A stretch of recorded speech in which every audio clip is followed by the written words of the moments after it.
Essa aí é para você que está passando por um processo de transição. Você quer ser treinador, mas não sabe por onde começar. Vem comigo que eu te explico. Vem.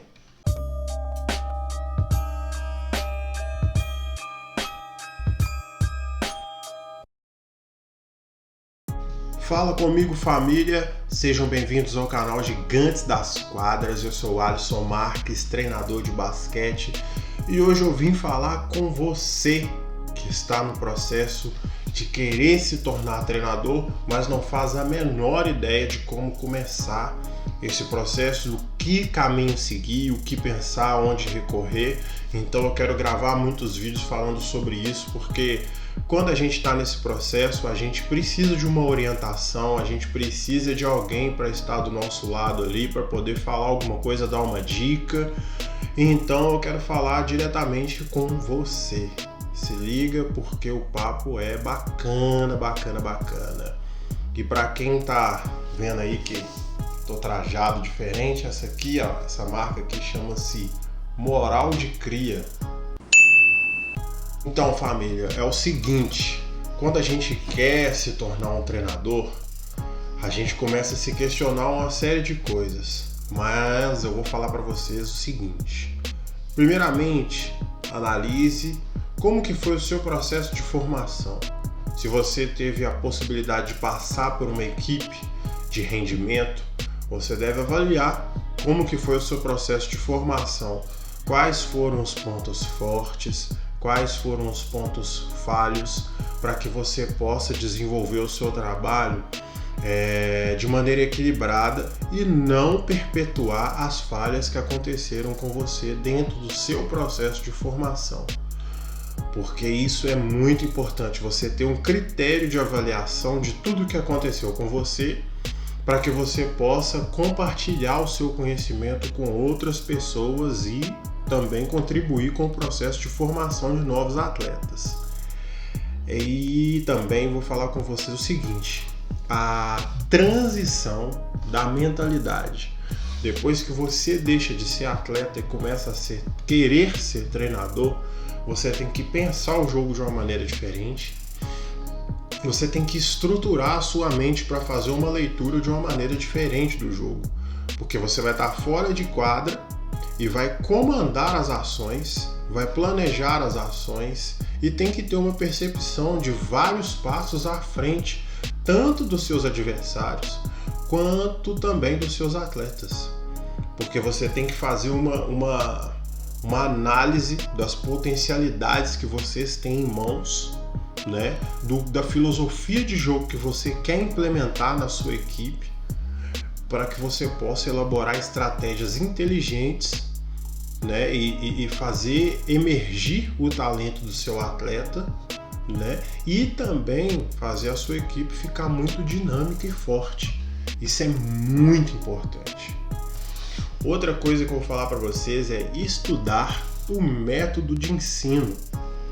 O que eu quero dizer com isso? Não é simplesmente pegar o que foi de experiência do passado, exercícios de maneira aleatória e aplicar nos seus atletas. Mesmo porque a gente tem que levar em consideração a faixa etária dos atletas que você vai ter em mãos.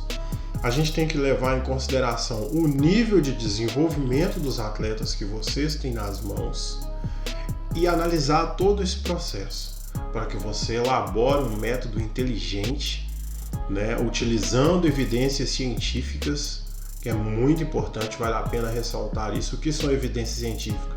Artigos, livros, tudo isso está disponível a rodo na internet para você avaliar, para você estudar, para você ter um ponto de partida de maneira que você colabore com a formação do seu atleta com uma certa segurança,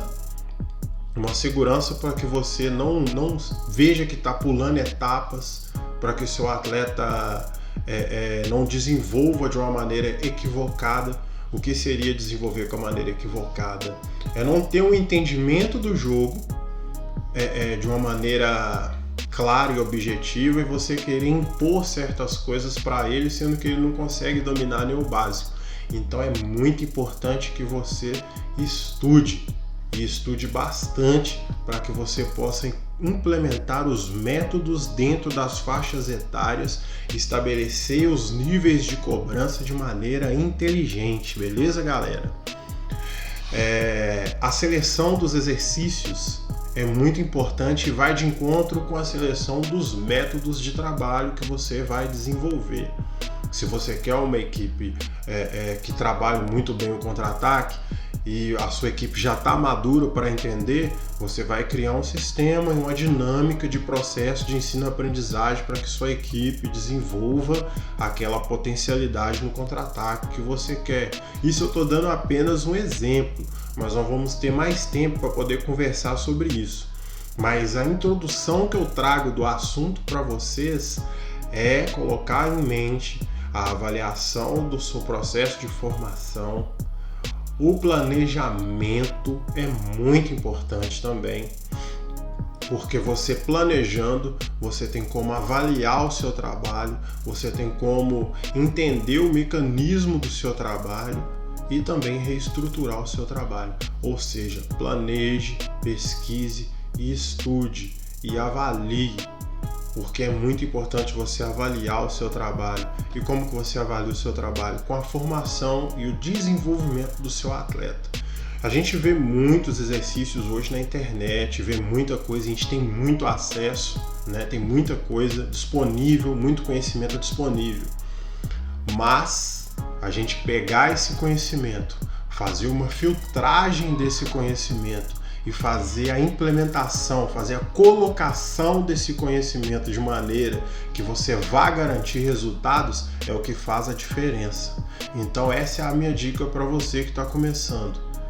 Faça as coisas de maneira inteligente e procure sempre estar ligado nesse processo de avaliar, pesquisar, analisar e partir em busca de resultados realmente satisfatórios. Beleza?